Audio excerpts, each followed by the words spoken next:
Padre Celestial, te damos gracias por el privilegio de encontrarnos aquí, en tu casa de oración, al comenzar esta nueva semana. No hay mejor lugar donde comenzar la nueva semana que aquí.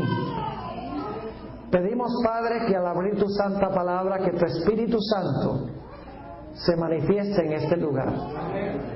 Te ruego, Señor, que nos des claridad de pensamiento y nos des también corazones tiernos para recibir la semilla de la verdad. Te pido, Señor, especialmente que bendigas a las visitas en nuestro medio. Dales entendimiento en cuanto a lo que vamos a estudiar. Te damos gracias, Padre, por escuchar nuestra oración, porque te lo pedimos en el precioso nombre de tu Hijo, Cristo Jesús. Amén. Quiero invitarles a abrir sus Biblias conmigo al libro de Éxodo, capítulo 28, y voy a leer el versículo 36. Éxodo 28 y el versículo 36. Aquí se está hablando de la vestimenta del sumo sacerdote en Israel. El sumo sacerdote llevaba una mitra o una corona en su cabeza como parte de su vestimenta sumo sacerdotal. Y en esa corona o esa mitra había una inscripción especial. Vamos a leer Éxodo 28:36 para ver cuál era esa inscripción. Dice: harás además una lámina de oro fino y grabarás en ella como grabadura de sello: santidad a Jehová.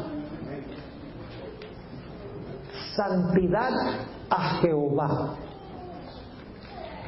Si había una cosa en Israel que Dios le recalcó a sus sacerdotes, era la importancia de enseñarle al pueblo a distinguir entre lo santo y lo común.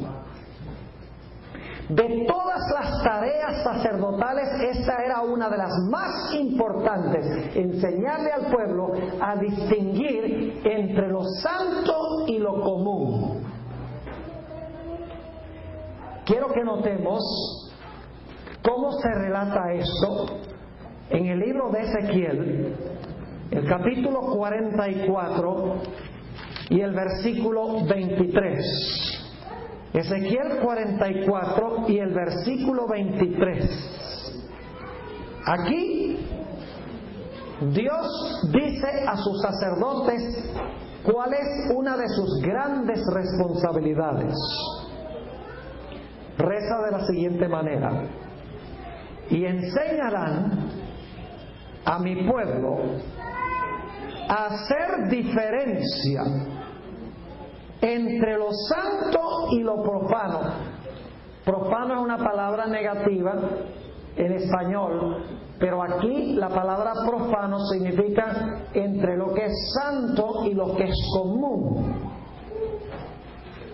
Enseñarán a mi pueblo a hacer diferencia entre lo santo y lo profano o lo común, y les enseñarán a discernir entre lo limpio y lo no limpio.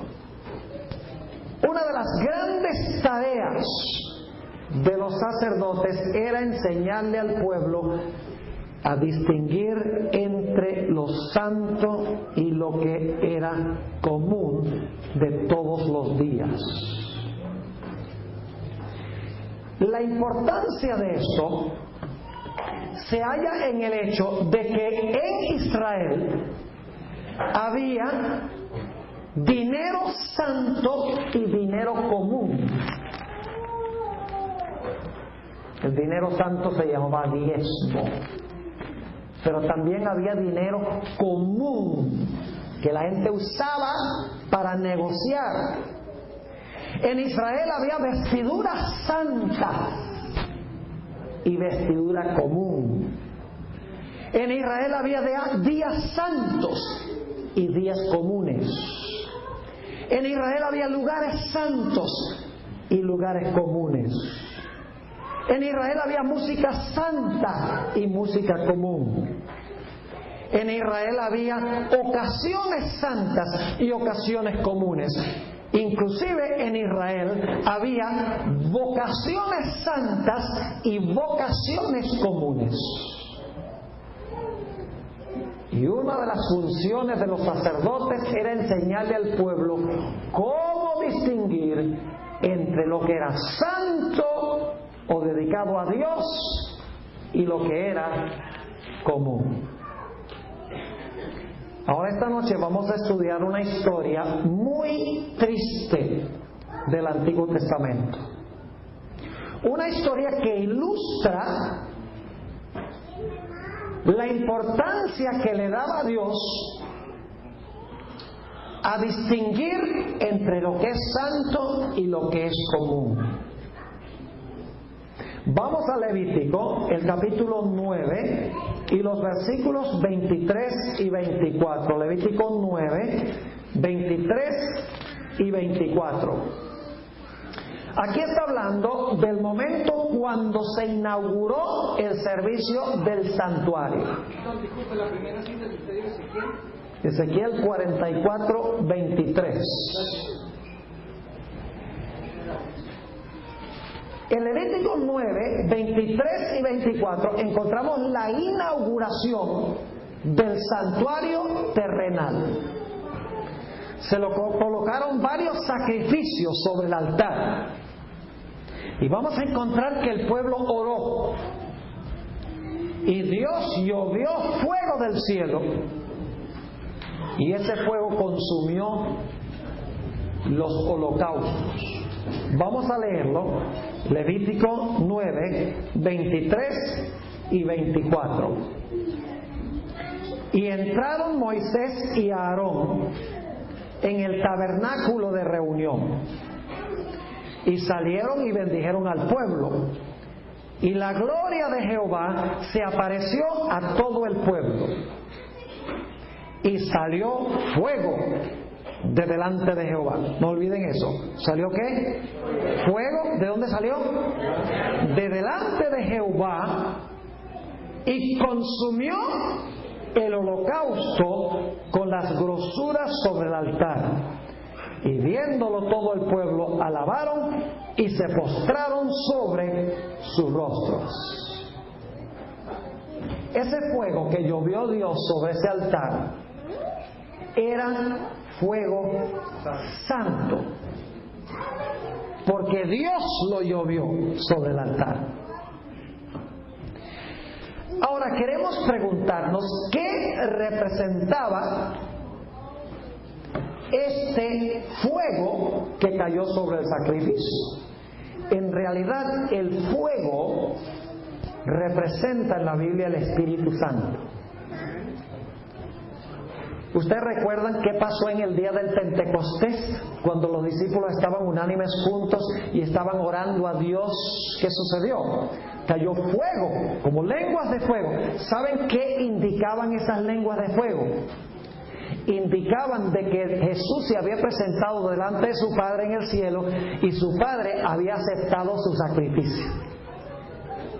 La aceptación del sacrificio de Jesús en la cruz, Dios lo anunció lloviendo fuego en el día del Pentecostés sobre los discípulos. Es decir, el fuego representa el Espíritu Santo. Pero ¿qué representa el incienso que Dios le mandó a los sacerdotes que mezclaran con el fuego? ¿Con cuál fuego? ¿Dónde debían los sacerdotes conseguir el fuego para combinarlo con el incienso? El fuego tenían siempre que sacarlo del altar a donde Dios había llovido el fuego. Ese fuego nunca se apagaba en el altar del holocausto. Ardía todo el tiempo. Mañana y tarde se ofrecían holocaustos. Ese fuego era santo porque ese fuego fue llovido por Dios. Y Dios le dijo a los sacerdotes: cuando ustedes entren al santuario para presentar incienso, asegúrense de que el incienso lo quemen con ese fuego, porque ese fuego es santo. No me traigan otra clase de fuego. Ahora, ¿qué representa el incienso que se mezclaba con el fuego? Vamos al Salmo 141 y el versículo 2. Salmo 141 y el versículo 2. Vamos a ver qué representa el incienso. Dice aquí, en el Salmo 141, 2, que estamos tratando con símbolos: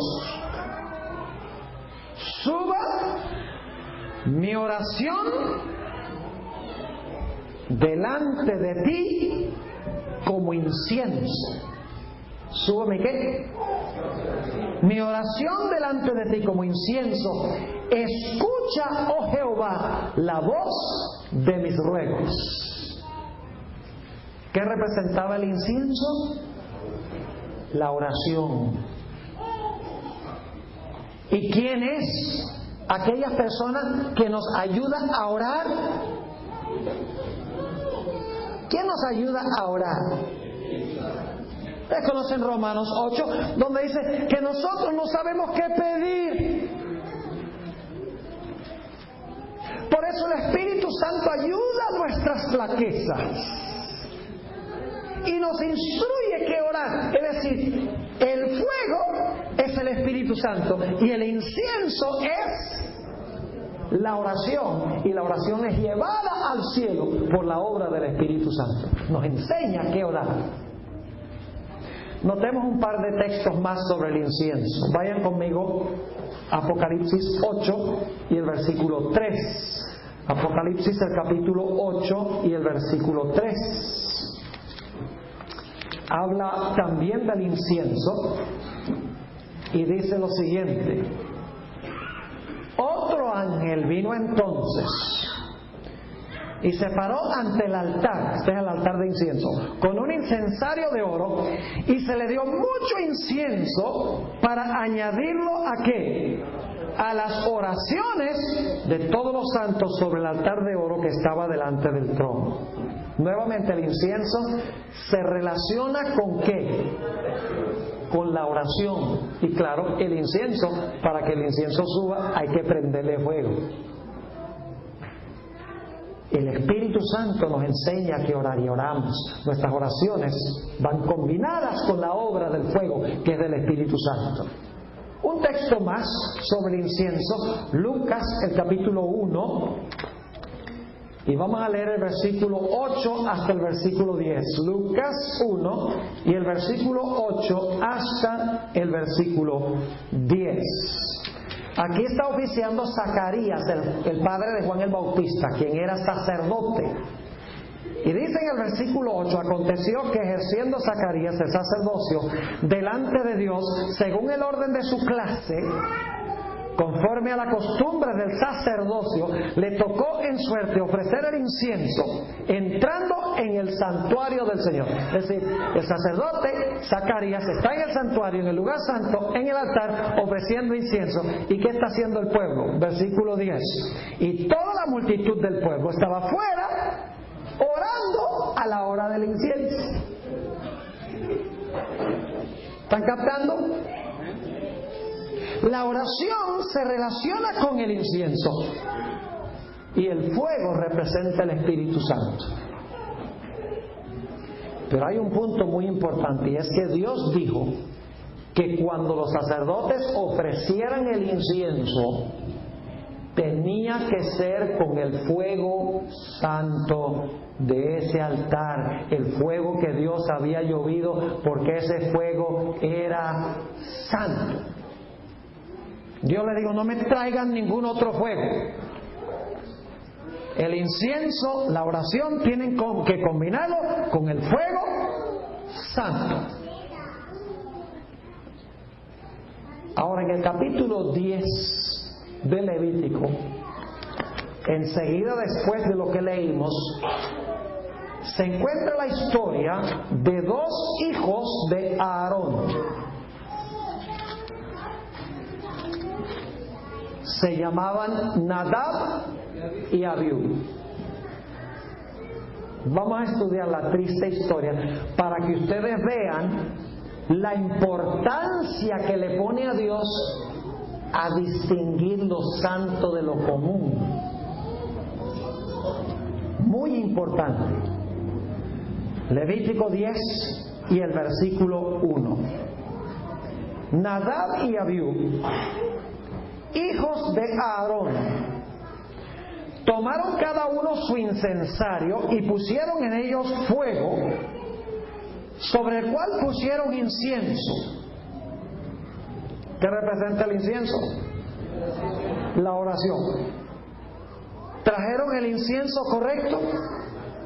Sí, no había problema con el incienso. Dios había dicho que había que preparar cierta clase de incienso. No hubo problema con el incienso, pero había un problema con el fuego. Sigue diciendo: y ofrecieron delante de Jehová, ¿qué? Fuego extraño que Él no les mandó. ¿Qué le ofrecieron a Dios?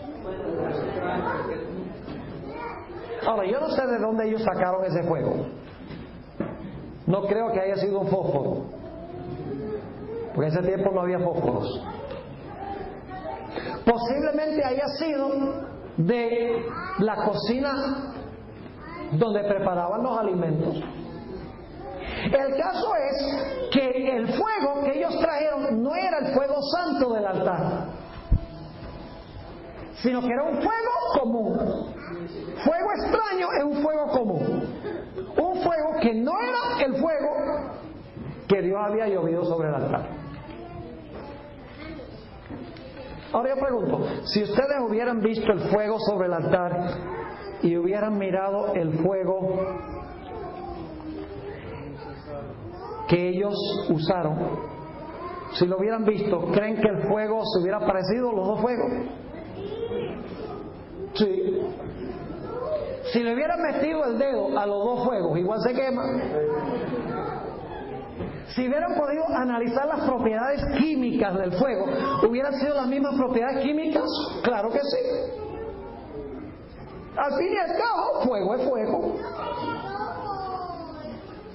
Pero dice la Biblia que ellos introdujeron al santuario no el fuego santo, sino el fuego común.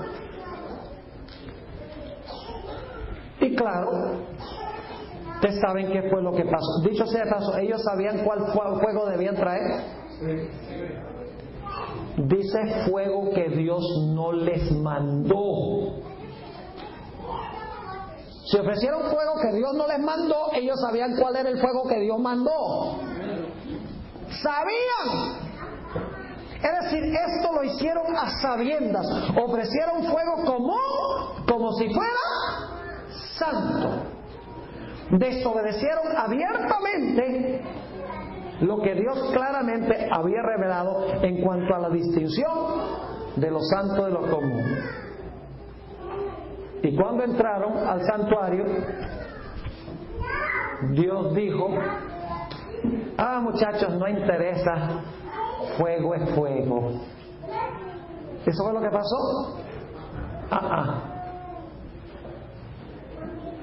Terrible eso. Versículo 2: y salió fuego de delante de Jehová y los quemó, y murieron delante de Jehová. ¡Wow! ¿Acaso fuego no es fuego? ¿Por qué era Dios tan particular en cuanto al fuego? Hoy en día, en la iglesia, hemos llegado a la conclusión a veces de que a Dios ya no le interesa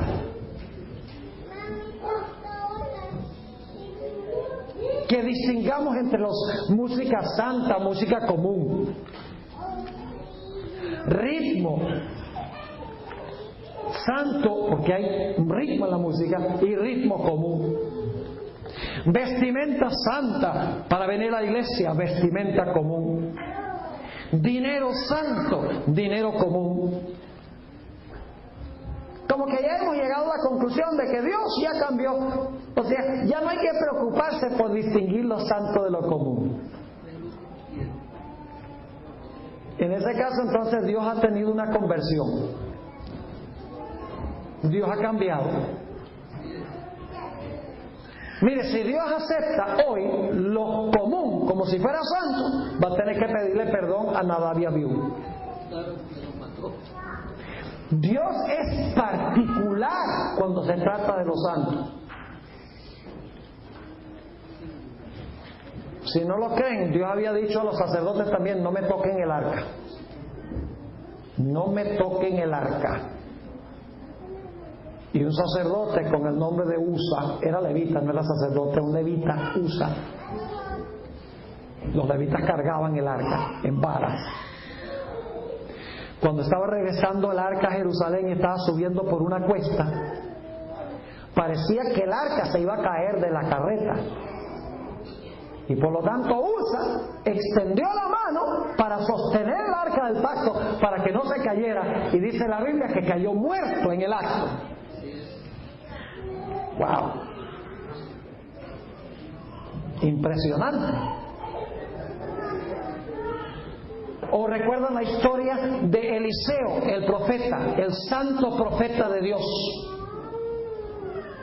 Vienen estos niños que, dicho sea de paso, habían escuchado a los padres criticar al profeta. Los padres los hijos habían oído hablar a los padres. Y los padres decían: de que Eliseo dice que Elías se fue al cielo en un carro de fuego. ¿Quién le va a creer eso? Y un día Eliseo andaba por ahí caminando y venían estos 42 niños burlándose del santo profeta de Dios. Dice: sube tú también, calvo. Y dice la Biblia que Eliseo se volteó y los maldijo en el nombre de Jehová. Y salieron 2 osas e hirieron a esos niños. Y algunas personas dicen: uy, no, pero ¿qué Dios es ese? Con Dios no jugamos. Algunos dicen: bueno, eso era en el Antiguo Testamento. ¿Y Ananías y Zafira qué? Eso es en el Nuevo Testamento, después del día del Pentecostés, que le habían prometido a Dios que le iban a dar ciertas propiedades a la causa, y a última hora se quedaron con una porción. Es decir, le robaron lo que le habían prometido a Dios. Y cuando entró Ananías y mintió, muerto. Entra Zafira, le miente el apóstol Pedro al Espíritu Santo, en realidad muerta, porque habían tomado lo que habían dedicado a Dios como santo y lo habían apropiado para ellos, para su uso común.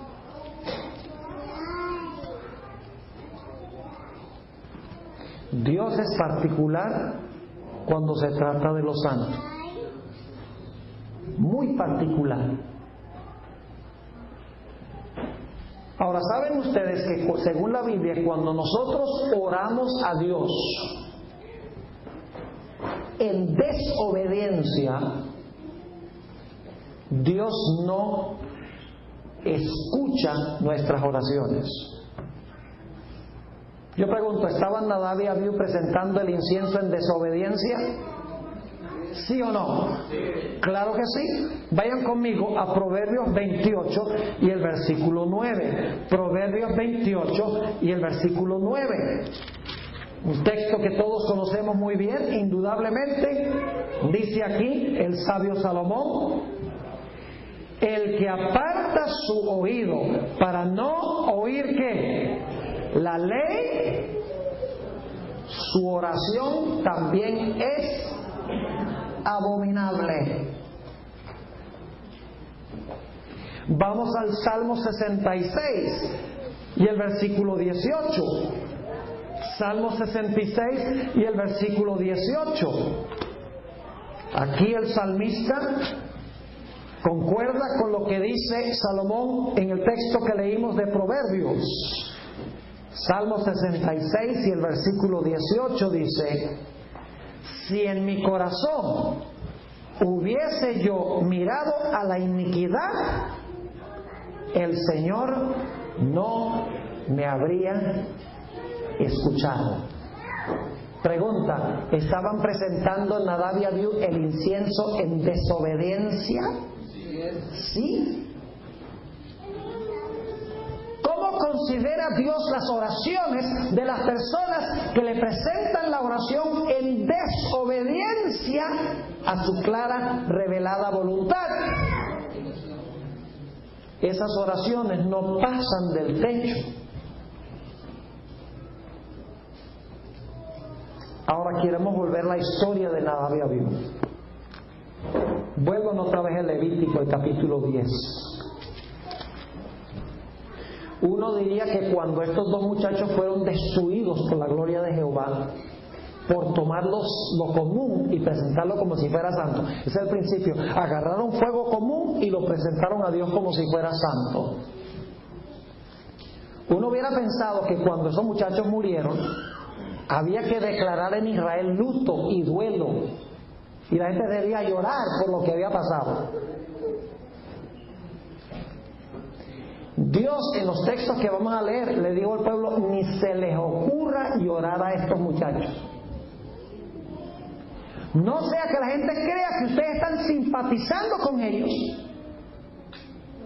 y que ustedes están tristes, diciendo que están tristes por su muerte, a pesar de que ellos violaron abiertamente mi ley.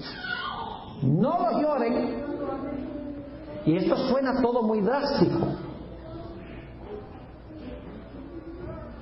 pero es una historia que Dios ha dejado en su palabra, mis hermanos, para mostrar cómo considera Él las oraciones de aquellas personas que le oran a Dios mientras que abiertamente están desobedeciendo su voluntad. Y especialmente aquellos que le presentan a Dios lo común como si fueran santos. Noten el versículo 3. Entonces dijo Moisés a Aarón: esto es lo que habló Jehová, diciendo: en los que a mí se acercan me santificaré. En realidad una mejor traducción es: en los que a mí se acercan deben considerar que soy santo. Y en presencia de todo el pueblo seré glorificado. Y Aarón calló. Y llamó Moisés a Misael y a Elzafán, hijos de Uziel, tío de Aarón, y les dijo: acercaos y sacad a vuestros hermanos de delante del santuario fuera del campamento. Y ellos se acercaron y los sacaron con sus túnicas fuera del campamento, como dijo Moisés. ¿Saben por qué fueron sacados del campamento?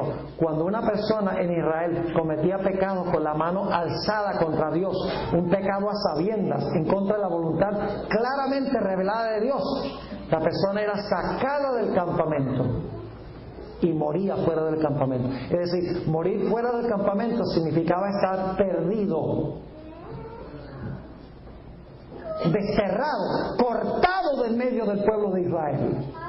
Versículo 6. Entonces Moisés dijo a Aarón: y a Eleazar e Itamar sus hijos: no descubráis vuestras cabezas, ni rasguéis vuestros vestidos en señal de duelo, para que no muráis,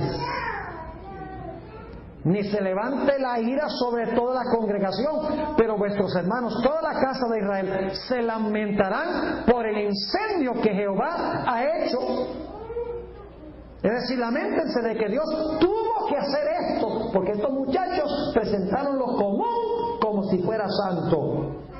Versículo 7: ni saldréis de la puerta del tabernáculo de reunión, porque no moriréis, porque moriréis, por cuanto el aceite de la unción de Jehová está sobre vosotros. Y ellos hicieron conforme al dicho de Moisés. Hermanos y hermanas, lo que este pasaje nos está diciendo es que nosotros tenemos que tener mucho cuidado de aquellas personas que no respetan lo que es santo. El pueblo de Israel no podía simpatizar con aquellos que habían tomado lo común y lo habían presentado como santo. Dios dijo: no les hagan luto, no lloren, no sea que el pueblo capte la idea de que ustedes están tristes y simpatizando con lo que ellos hicieron.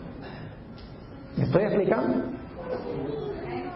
Era muy serio lo que habían hecho estos jóvenes. Podríamos pensar, bueno, era solamente un asunto de fuego, un fuego diferente. ¿Qué tiene eso? ¿Qué tiene eso de malo? Para Dios era un asunto supremamente importante. Hermanos y hermanas, no podemos nosotros simpatizar en la iglesia con la gente que irrespeta lo que es santo. Cuando Dios aplica disciplina, a veces nos ponemos de parte de aquellas personas que son los transgresores. Dios dice: no se te ocurra hacer eso, ponte de parte de Jehová. Ahora necesitamos hacernos una pregunta: ¿cómo es que se le ocurrió a Nadab y Abiú tomar fuego común y ofrecerlo como si fuera santo? Si ellos sabían, Dios había dicho: ofrezcan fuego santo. ¿Dónde se les ocurrió la idea de tomar fuego común y presentarlo como si fuera santo? La Biblia tiene la respuesta. Estaban borrachos con vino. Y el vino había entorpecido su capacidad de distinguir lo santo de lo común. Vamos a leer en el versículo 8 lo que Dios dijo a estos a pueblo de Israel después de la muerte de estos jóvenes. Dice: y Jehová habló a Aarón diciendo: tú y tus hijos contigo no beberéis vino ni sidra cuando entréis en el tabernáculo de reunión, para que no muráis. Estatuto perpetuo será para vuestras generaciones. ¿Qué dice Dios? Dios dice: mire, no beban vino ni sidra cuando van a servir al Señor en el santuario, no sea que mueran como murieron estos dos. ¿Qué estaban haciendo esos muchachos antes de ofrecer el fuego común como si fuera santo? Estaban bebiendo ¿qué? Vino. Y el vino entorpeció su mente de tal manera que no podían distinguir el fuego común del fuego santo. Pero hay más. Noten lo que sigue diciendo el versículo 10. Para poder discernir entre lo santo y lo profano. Cuando bebemos vino, ¿se puede distinguir entre lo santo y lo profano? No. Dice: no bebas, para poder discernir entre lo santo y lo profano, y entre lo inmundo y lo limpio. Versículo 11: y para enseñar a los hijos de Israel todos los estatutos que Jehová ha dicho por mano de Moisés, por medio de Moisés. Dos cosas. Dios dice: no beban vino. Primero, para que puedan distinguir entre lo santo y lo común. Y en segundo lugar, para que le puedan enseñar al pueblo a obedecer todos los estatutos o todos los mandamientos de Jehová. Los jóvenes no fueron capaces de hacer ninguna de las dos cosas. como bebieron vino, no pudieron distinguir entre fuego santo y fuego común, y además de eso, no podían enseñarle al pueblo a obedecer los estatutos de Jehová. Y por eso murieron incinerados, fueron consumidos con fuego, fuera del campamento. Ahora, hemos estudiado solamente una cara de la moneda. Hemos estudiado la cara donde tomaron fuego común y lo presentaron como si fuera santo. Ahora vamos a estudiar el otro lado de la ecuación. Vamos a estudiar cómo Dios mira que se tome algo santo y se trate como si fuera común.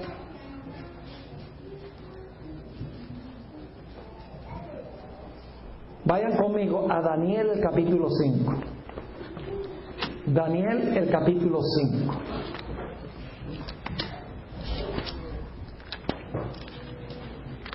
Esta es la famosa historia de la caída de Babilonia. Y quiero que noten algo muy interesante aquí. Versículo 1 de Daniel 5. El rey Belsasar hizo un gran banquete. Gracias, hermano. El rey Belsasar hizo un gran banquete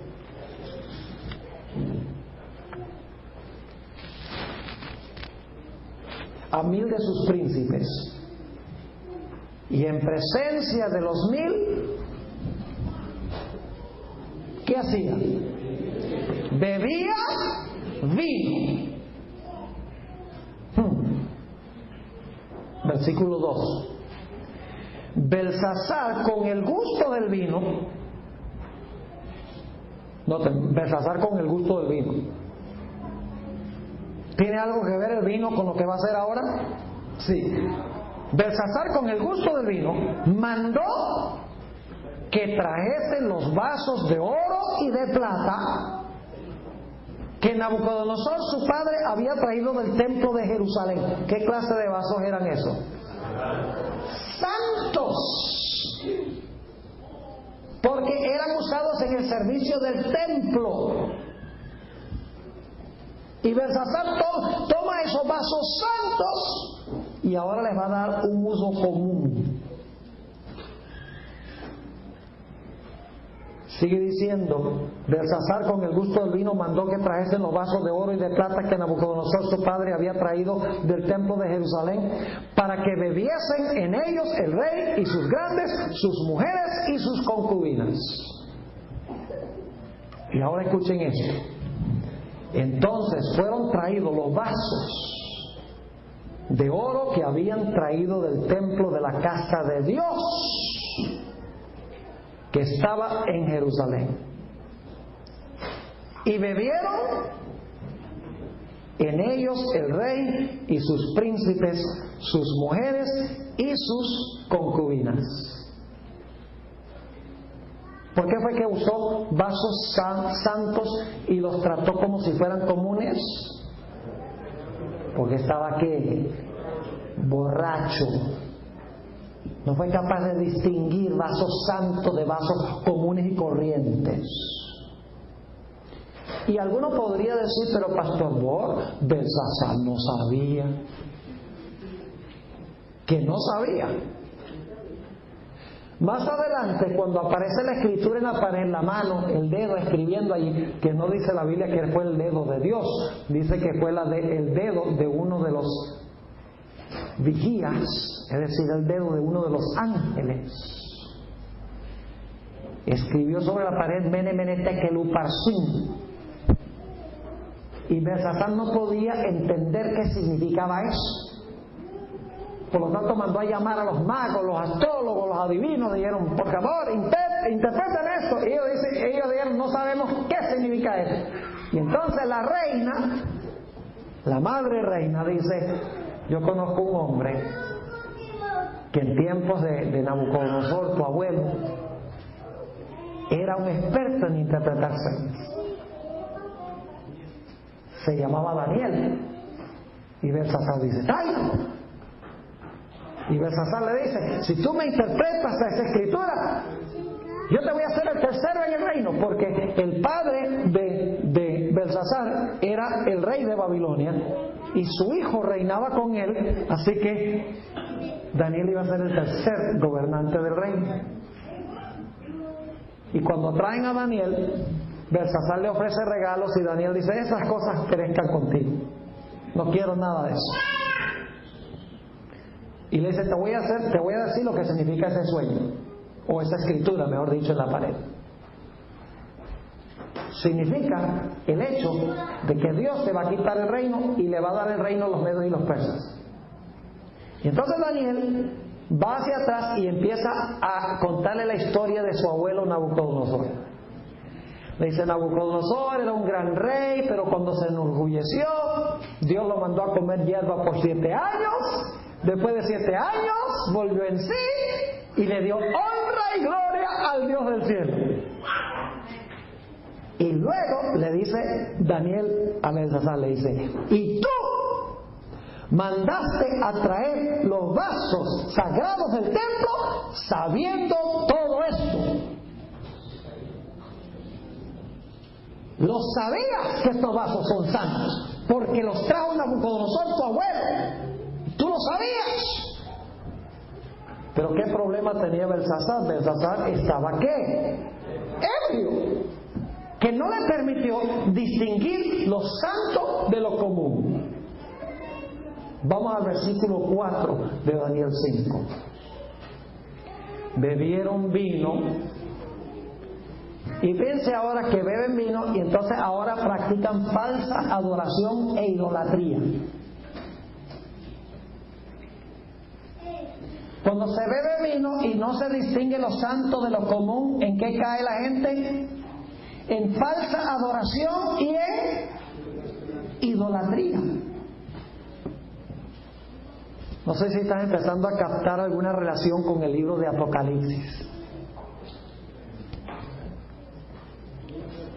Bebieron vino y alabaron a los dioses de oro y de plata, de bronce, de hierro, de madera y de piedra.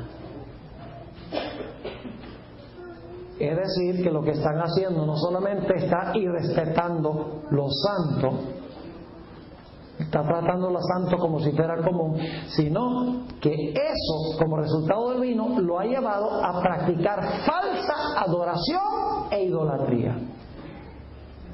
¿Y saben qué pasó con Belsasar esa misma noche? Sigue leyendo Daniel 5 y dice que esa misma noche Belsasar fue muerto por las tropas de los medos y los persas. Ahora usted dice: Pastor Borg, ¿y qué tiene esto que ver con nosotros? Vayan conmigo a Apocalipsis 17. Apocalipsis 17. ¿Será posible que el mundo cristiano hoy le está orando a Dios abiertamente y respetando algo que es santo, y espera que Dios reciba esas oraciones, pero esas oraciones a Dios son abominables? ¿Será que el mundo cristiano no es capaz de distinguir lo santo de lo común porque está ebrio? Noten Apocalipsis 17 y el versículo 1. Apocalipsis 17 y el versículo 1. Vino entonces uno de los 7 ángeles que tenía las 7 copas y habló conmigo diciéndome: ven acá, te mostraré la sentencia contra la gran ramera. ¿Qué representa una mujer en la profecía? La iglesia. ¿Qué representa una mujer pura en la profecía? Una iglesia pura. ¿Qué representa una mujer ramera o una mujer prostituta? Representa una iglesia caída, una iglesia que se ha prostituido. Así que tenemos aquí una ramera que representa una iglesia caída. Dice que está sentada sobre muchas aguas. Las muchas aguas son muchedumbre, naciones, lenguas y pueblos. Es decir, domina a la gente del mundo. Esta iglesia apóstata. Y está metida con los reyes de la tierra, está metida en la política, pues dice, con la cual han fornicado los reyes de la tierra. Y los moradores de la tierra se han, ¿qué? Embriagado con el vino de su fornicación. ¿Qué es lo que le da la ramera a las naciones? Vino. ¿Qué representa el vino? Porque esto no es vino literal, es un símbolo. ¿Qué representa el vino aquí? El vino representa falsas doctrinas. Falsas doctrinas. Permítame leerles una cita que viene del libro Conflicto de los Siglos, página 439 y 440 sobre el vino. Dice allí Elena White: cuando se levantan maestros verdaderos para explicar la palabra de Dios, se levantan también hombres de saber, ministros que profesan comprender las Santas Escrituras, para denunciar la sana doctrina como si fuera herejía, alejando así a los que buscan la verdad. Se levantan maestros verdaderos, predican la verdad, pero al mismo tiempo se levantan ministros que dicen, eso no es verdad, esa es herejía. Sigue diciendo la autora, si el mundo no estuviese fatalmente embriagado con el vino de Babilonia, multitudes se convencerían y se convertirían por medio del conocimiento de las verdades claras y penetrantes de la palabra de Dios. Pero la fe religiosa aparece tan confusa y discordante que el pueblo no sabe qué creer ni qué aceptar como verdad. La Iglesia es responsable del pecado de la impenitencia del mundo. A veces yo tengo personas que vienen a conferencias que yo doy. Cuando hablo, por ejemplo, del sábado, presento de la Biblia claramente que el sábado es el día del reposo de Jehová, el séptimo día. La Biblia lo dice vez tras vez tras vez. Y el Espíritu Santo los compunge, los convence de que esto es de Dios. Algunas de esas personas lo primero que hacen es ir a hablar con su ministro, con su pastor. Esto que yo les acabo de leer es algo que me ha tocado vivir en carne propia muchas veces como evangelista. Van y hablan con su pastor y dicen, mire, yo estoy yendo a unas conferencias y me enseñaron hoy que el sábado es el día de reposo. ¡Ah! No te pongas a escuchar a esa gente, son adventistas, ¿verdad? Sí, son adventistas. ¡Ah! Esa gente, esos están bajo un yugo de servidumbre, esos guardan el sábado de los judíos, eso fue clavado en la cruz. Ahora, la gente que es sincera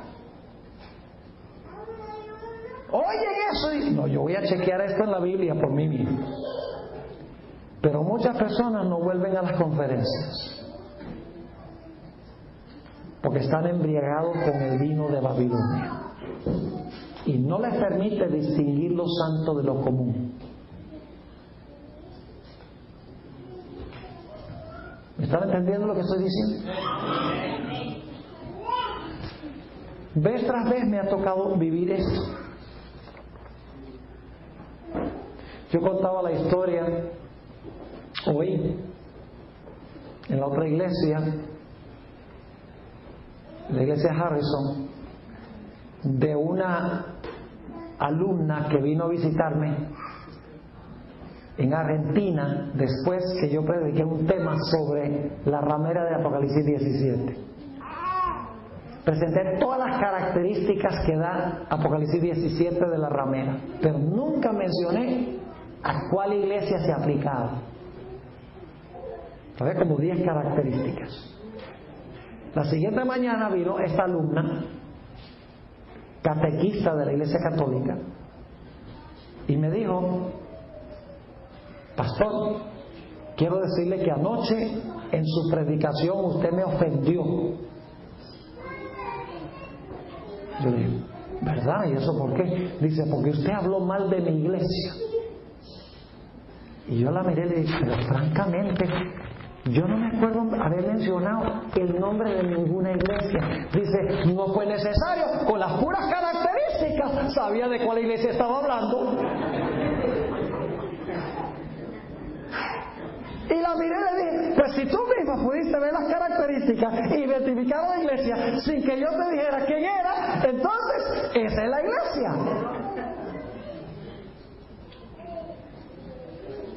Entonces le hice una pregunta, le dije, mira, ¿cuál es el día de reposo? Dice, el domingo es el séptimo día.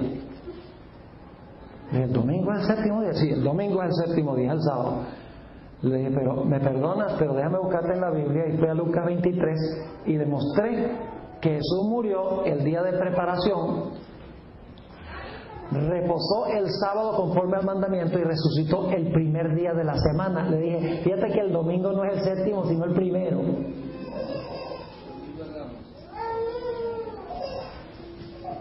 Y me miró, me dijo, eso está sorpresivo. Y luego le dije, mira, tú has leído en tu Biblia católica los 10 mandamientos, has leído el mandamiento del sábado. Ahí dice, el séptimo día es el sábado de Jehová tu Dios. En la Biblia católica, en tu propia Biblia, le dije, dice que el sábado es el séptimo día y que ese es el día de Jehová Dios.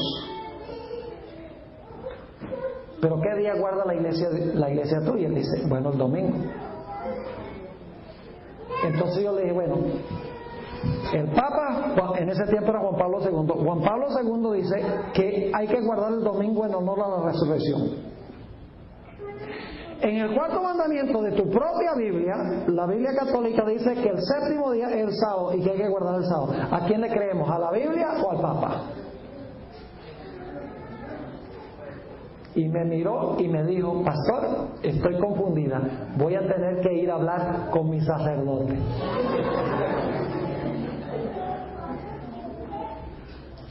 Y le dije, ve a hablar con tu sacerdote, pero te voy a decir exactamente lo que el sacerdote te va a decir. El sacerdote te va a decir que es verdad que la Biblia no dice que se debe guardar el domingo, pero te va a decir que Jesús le dio la autoridad a la Iglesia Católica para cambiar el día del sábado al domingo.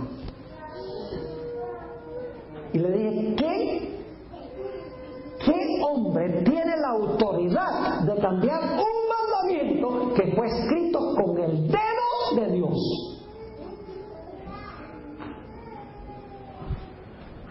Y yo, no, yo tengo que ir a hablar con mi sacerdote. Yo no sé cómo terminó esta historia. En el reino sabré cómo fue la entrevista con su sacerdote. Pero ilustra el asunto de que la gente está enceguecida por sus líderes espirituales. En vez de seguir lo que dice la Biblia, siguen a sus ministros, las tradiciones, lo que siempre se ha hecho. En vez de seguir así dice Jehová. El mundo está intoxicado con el vino de Babilonia. ¿Cuántos de ustedes han tratado de darle un estudio bíblico a un borracho? Es tiempo perdido. De la misma manera, a veces cuando uno da estudios bíblicos, la gente como que no quiere entender, tiene ese bloque mental, donde no son capaces de creer algo tan claro en la Biblia como la idea de que el séptimo día es el sábado de Jehová nuestro Dios. Ahora escuchen lo que voy a decir. El mundo cristiano hoy en día está cometiendo el mismo pecado que Nadab y Abiú y Belsasar.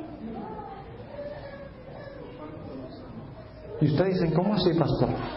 Escuchen bien. El mundo cristiano hoy lo que ha hecho es tomar un día común y se lo presenta a Dios como si fuera santo. El domingo es un día de trabajo común. 6 días trabajarás, el séptimo es santo. Así que el que dice que el primero es santo está tomando un día común y lo está presentando como si fuera santo. Pero también están cometiendo el otro error, y es que están tomando un día santo, el sábado, y lo están tratando como si fuera común. Si Dios acepta eso, va a tener que pedirle perdón a Nadab y Abiú.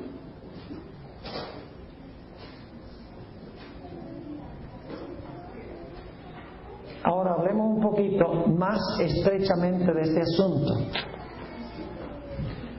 ¿Guardar el domingo es idolatría?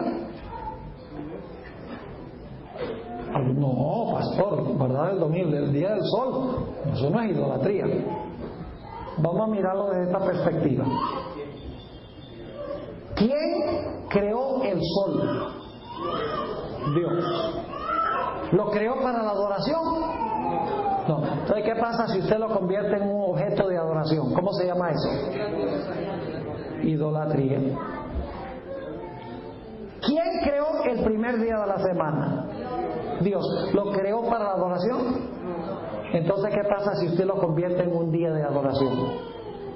Lo mismo. Solo que en un caso es el sol y en el otro caso es el día del sol. Pero el principio es el mismo. Tomando algo que Dios no hizo para la adoración y convirtiéndolo en algo para adorar. Ahora, quiero leerles una cita. Esta cita viene del Espíritu y Profecía, donde Elena White captó esta conexión entre lo que va a pasar al final de la historia con el sábado y lo que pasó con Nadab y Abiú.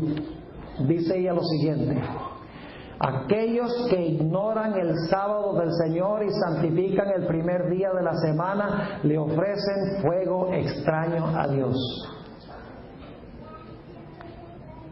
Es un sábado extraño que Dios no les mandó que guarden. ¿Lo aceptará Él de sus manos? Los hombres han inventado muchas cosas. Han tomado un día común que Dios no ha santificado y lo han revestido con prerrogativas de santidad. Han declarado que es un día santo, pero esto no le da ni un vestigio de santidad. Deshonran a Dios cuando aceptan instituciones humanas y las presentan al mundo como el sábado cristiano, día que no tiene como autoridad un así dice Jehová.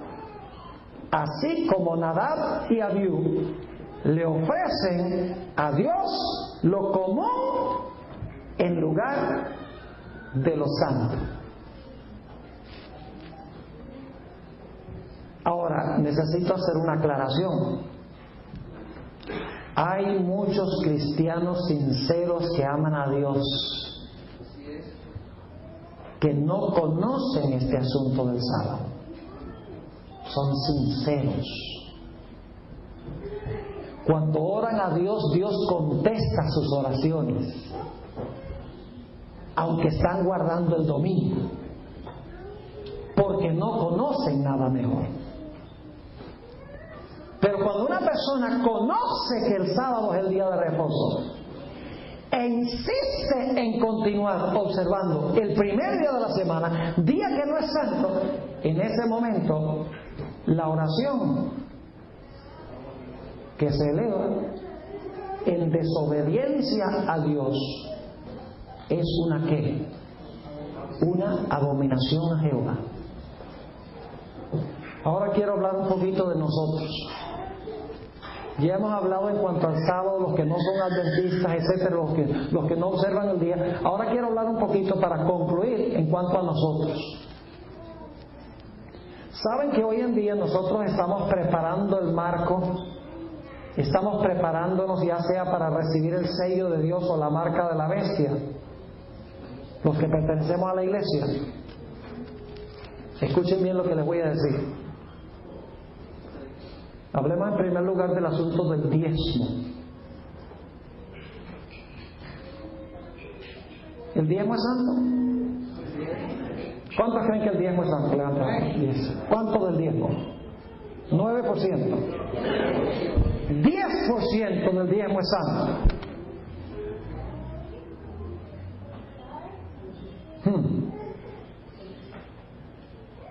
¿Qué pasa cuando tomamos parte del diezmo y en vez de devolverlo en la iglesia lo usamos para nosotros? Estamos tomando lo que es santo y lo estamos tratando como si fuera común. Y hay personas que dicen, oh no pastor, pero mire, yo creo que todos los días son santos. Todos los días son de Dios. Escúcheme, ¿todos los días son de Dios? Sí, pero no todos los días son santos. ¿Cuánto de nuestro dinero es de Dios? ¿Cuánto de nuestro dinero es de Dios? Todo. ¿Pero cuánto es santo? 10%. Todos los días son de Dios, pero solo uno es santo. Todo nuestro dinero es de Dios, pero el 10% es santo. ¿Cuántos creen que todo nuestro dinero es de Dios? Levanten la mano. Que pasen los diáconos a recoger la ofrenda.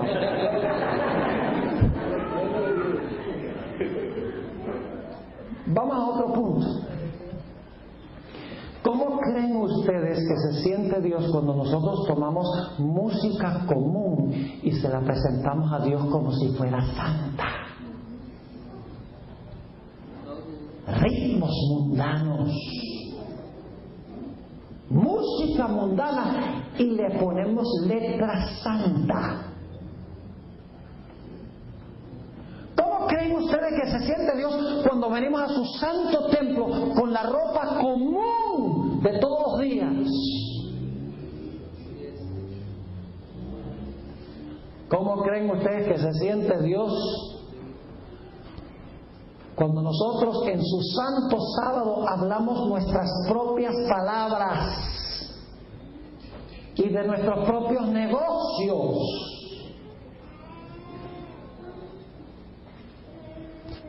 Por la forma como tratamos los santos hoy, estamos decidiendo a dónde vamos a estar en el conflicto final. La mayoría de los adventistas van a salir de la iglesia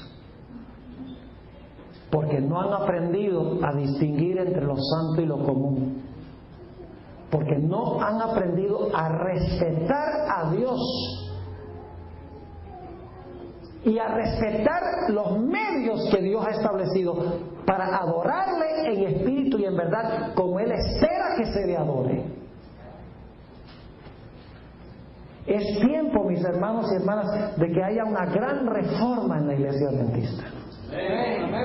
Hablamos mucho de reavivamiento, pero necesitamos una reforma en la iglesia. Una reforma en nuestra vestimenta, en nuestra dieta, en nuestra forma de manejar nuestro dinero, en nuestra forma de vestir en la iglesia, en nuestra música, en lo que vemos, en lo que oímos. Necesitamos una reforma en la iglesia. Cambio. Necesitamos respetar las cosas sagradas, las cosas santas de Dios. Porque si no lo hacemos, estamos yendo hacia abajo al punto donde finalmente vamos a recibir la marca de la bestia.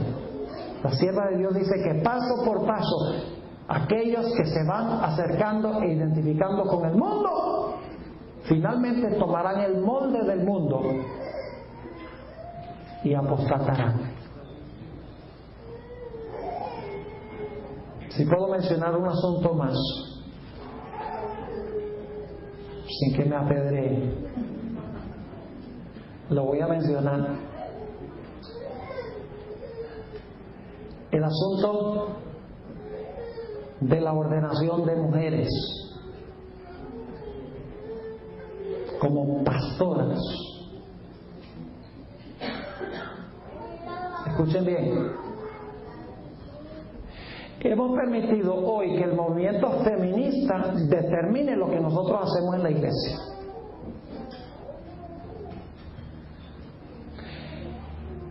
Hay muchas personas que dicen, los que no creen que debemos ordenar mujeres al ministerio, creen que las mujeres son inferiores y menos capaces que los hombres. Escuchen bien. La ordenación de la mujer no tiene que ver con capacidad ni igualdad. Las mujeres son iguales a los hombres ante la vista de Dios. Y algunas mujeres podrían ser hasta más capaces de ser pastores que algunos hombres. Sin embargo, Dios dice que no. No tiene que ver con igualdad ni con capacidad. Tiene que ver con si Dios las ha llamado a eso o no.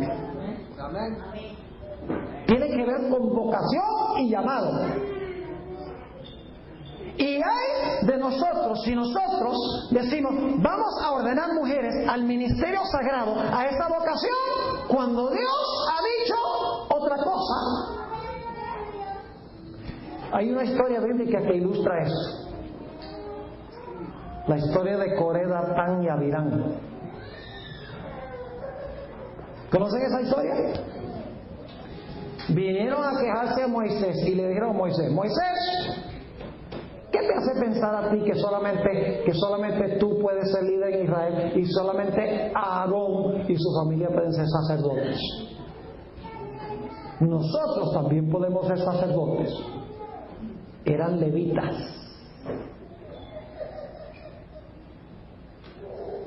Y Moisés le dijo, no, pero es que ustedes no han sido llamados al sacerdocio.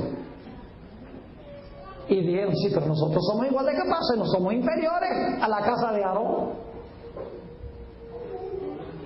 Y Moisés consultó con Jehová y dijo, ¿qué hacemos con estos levitas que quieren ser sacerdotes?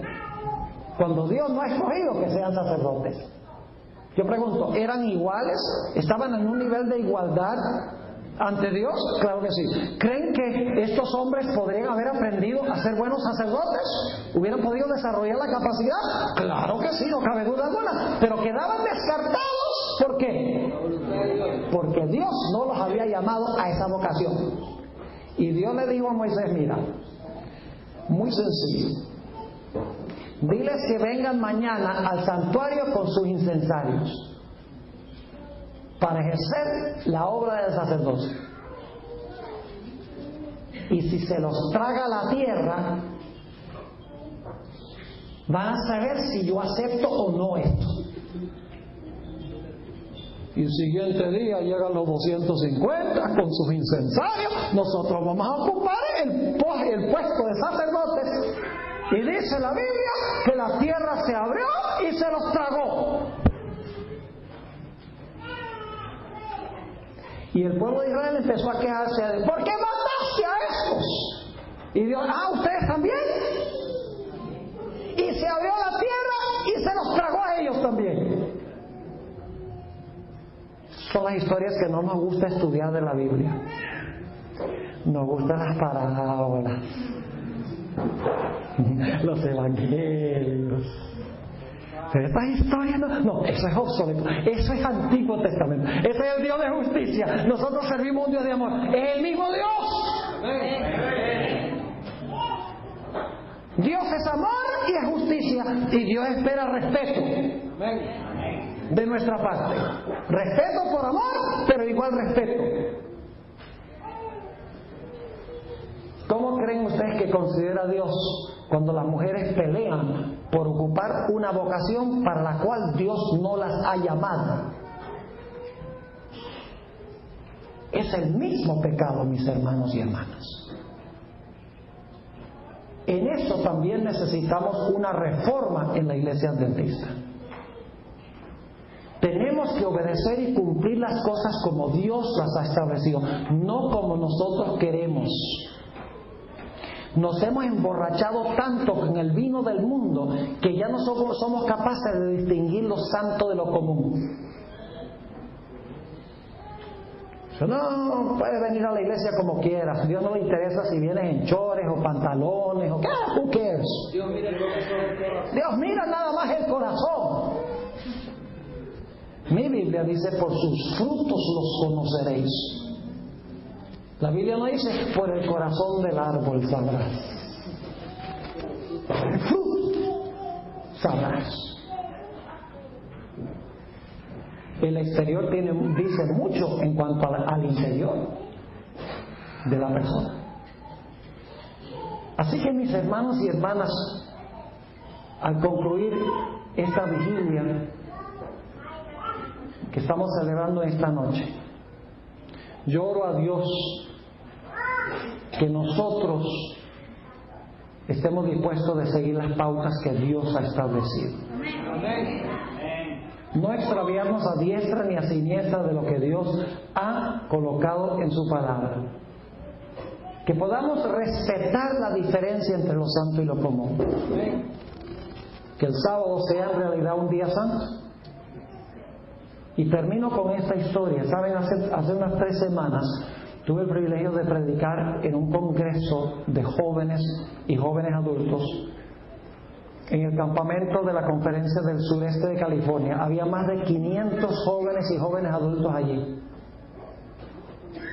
Yo me quedé aterrado de cuán son muchachos que están alarmados por lo que está pasando en la iglesia adventista. A veces pensamos que todos los jóvenes quieren la música que se está poniendo y que quieren venir como sea, vestido a la iglesia, etcétera. No se crean eso nunca. Porque este es un grupo de jóvenes de la Conferencia del Sureste de California que quieren ver un cambio en la iglesia adventista, que la iglesia adventista vuelva a lo que una vez fue. Todos viniendo al culto el sábado bien vestidos,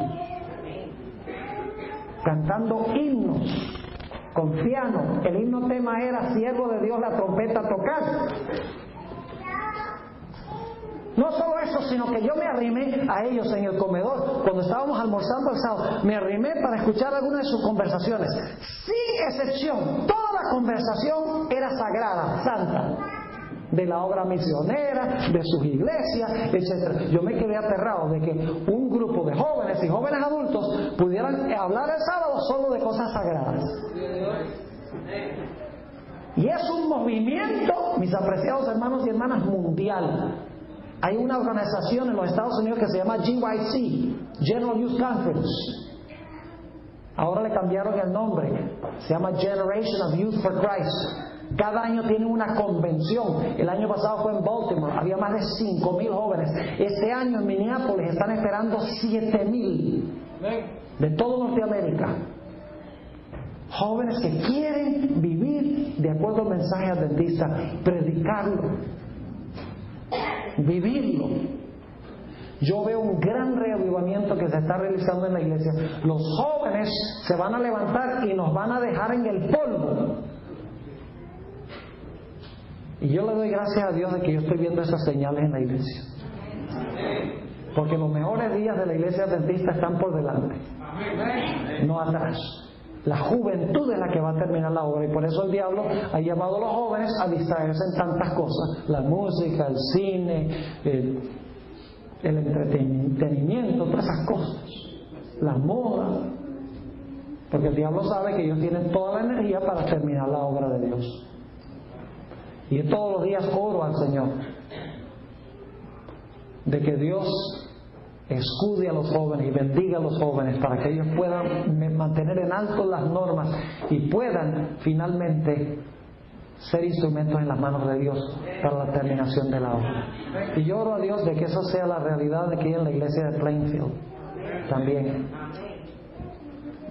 Lo que yo he dicho aquí no es son de crítica. Yo hace años me fui de New Jersey. Yo no sé lo que está pasando aquí en New Jersey en términos de música y todas esas cosas, pero sí sé que en todas partes del mundo hay problemas en estas áreas. Yo represento un ministerio global que se llama Secrets Unsealed. Recibimos correos electrónicos de todo rincón del planeta Tierra, incluyendo Egipto, Arabia Saudita, países, los Emiratos, India, todos los países de África, Europa, las Américas. Y la preocupación es unánime de que la iglesia adventista que ellos están viendo no es la misma iglesia adventista que ellos conocían antes. Yo creo que Dios está despertando toda una generación de personas que van a traer otra vez la iglesia donde Dios quiere que la iglesia sea. Yo oro por eso. Y espero que ustedes también oren por eso. Porque el reavivamiento viene, mis hermanos y hermanas, va a ser algo espectacular. Cuando toda la tierra sea alumbrada con la gloria de ese ángel de Apocalipsis 18, llamando a la gente a salir de Babilonia donde están tomando vino. ¡Salid de ella, pueblo mío! Pero nunca podemos llamar a la gente a salir de Babilonia mientras tengamos a Babilonia en el corazón. El problema de la mujer de Lot, la mujer de Lot salió de Sodoma, pero no, Sodoma no había salido de ella. Su corazón estaba allá. ¿Será que como adventistas hemos salido de Babilonia, pero Babilonia todavía está dentro? Dios quiera que no. Dios quiera que pongamos nuestras vidas en armonía con la voluntad del Señor. Quiero invitarles ahora a inclinar sus rostros. Vamos a tener una palabra de oración. Si ustedes desean que Dios haga esto con esta iglesia,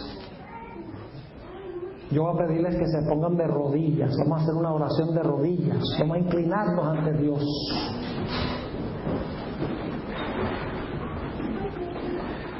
Padre Celestial, te damos gracias porque has dejado estas historias en tu santa palabra.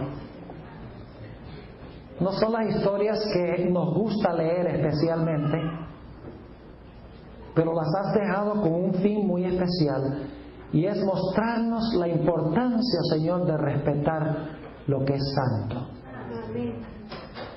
Padre Celestial, tu iglesia se encuentra en una encrucijada en tiempos muy peligrosos y difíciles, grandes presiones del mundo sobre la iglesia. Te ruego, Señor, que bendigas a la iglesia de Plainfield, que pueda mantenerse en armonía con los principios que tú has establecido en todas las áreas de la vida. Y que así la comunidad pueda ver poder en esta iglesia, algo diferente en esta iglesia, algo que ellos necesitan desesperadamente. Te damos gracias, Señor, por haber estado con nosotros en esta noche. Bendice especialmente a las visitas en nuestro medio. Yo sé que lo que hemos hablado es fuerte, especialmente con respecto al día de reposo, pero ayúdale, Señor, a regresar a sus hogares, a abrir sus Biblias, que tu Espíritu Santo pueda hablar a sus mentes y sus corazones. Señor, que puedan seguir lo que dice tu palabra y no lo que dicen seres humanos ni lo que dicen iglesias, que te puedan obedecer a ti por amor a ti. Te damos gracias, Señor, por haber estado con nosotros, y te damos gracias, Señor, por escuchar nuestra oración, porque te lo pedimos en el precioso nombre de tu Hijo Cristo Jesús. Amén.